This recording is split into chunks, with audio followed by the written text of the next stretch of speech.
Okay, let's talk tools.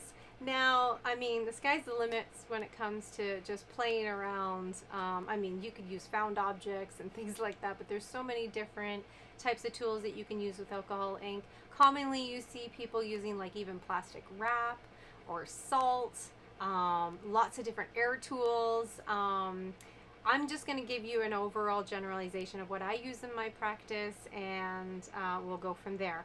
So first things first is you're using, usually your rubbing alcohol comes in a bottle like this, and you need a way to distribute that. So there's about two ways that I do in my practice. I use a little dish, and I just pour the amount that I think I'm going to need for that session into that little dish. And then I take these really disposable but handy pipettes. I mean, you can use them several times. You can also use them if you're using like little jars to mix watered down, not watered down, but diluted alcohol ink. And I'll show you about that. But first of all, so this is like a little pipette. There's a little bit of alcohol ink in the bottom of this one, but and it just kind of picks it up, and then it can evenly distribute it anywhere you want. That's a really good method, and I do use that a lot.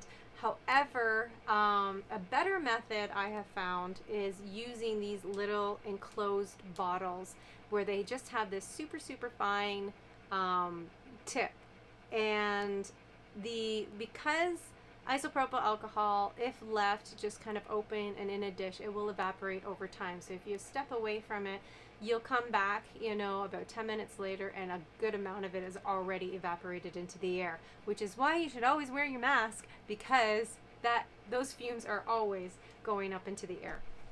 So that's important. So these stop the evaporation and keep it contained.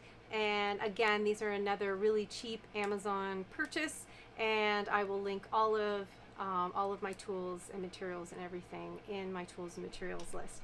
So the other thing good pipettes are for is if you get your metallics, I like to buy them, or if you get your alcohol inks in larger containers, then you can just put your pipette right into the container and use it from there as well. You can see I use a lot of gold. So other than that, I like my air tools. I do. I really love to just play with all different kinds of air tools. Now, the first thing I started off when I was using was just these regular straws. They're paper straws, and you know, easily disposed of afterwards. But you can generally, you know, if you just need to blow into it. Now, this is the only technique that I teach that doesn't allow you to wear a fume mask. So again, when you're using straws, use them sparingly. They do create beautiful cloudy-like techniques, but try and do that in short spurts and get your mask back on. So there's that, and I also like to use for air tools is this like hand pump. This one is by the Jim Holtz Ranger as well, so I use that a lot. I use you see probably a lot of videos on YouTube where people are using hair dryers. This is a hair dryer. It's by Conair. It is, I like it because I can treat it like a pen and hold it like a pen, and I really like its versatility that way. It does come with a nozzle, but I just took it off and I don't really use it. So yeah, I highly recommend this one. The last but not least, the piece de resistance is my air gun. So just let me grab it here. So my air gun, I love this thing. I love doing the landscapes, probably the most. They're my favorite, and I use this one a lot. Now, the great part about this little air gun is it's attached to a little tiny compressor that's only about this big, and it only turns on. You hear that? Turns on and off only when I'm using it. So, and the airflow is nice and steady. So this one here is called a Master. Again, I will link it. Now, you don't have to use an air gun. This one actually is quite inexpensive, as air guns go. But you don't have to use an air gun, especially if you're just starting. I mean, just starting off with a hair dryer and maybe one of these pumps is a good place to start, or a straw. And yeah, so those are generally the main tools that I use. I also like to make sure that I have like a handful of, you know, just smaller paintbrushes.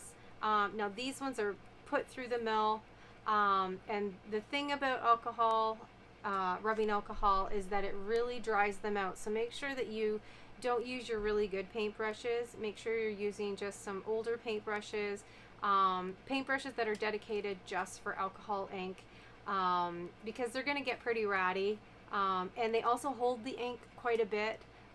Doesn't seem to matter how much I try and clean them out, they still do hold. So I try and keep one for, you know, each color, you know, like one for the greens, one for the reds, one for the, you know, as you can kind of see, they really do hold the ink quite well. So it has, you know, some blues and greens still in it. So just keep that as a reminder. So those are the main tools that I use. At least those are the ones that we can use to get us started. So let's get started.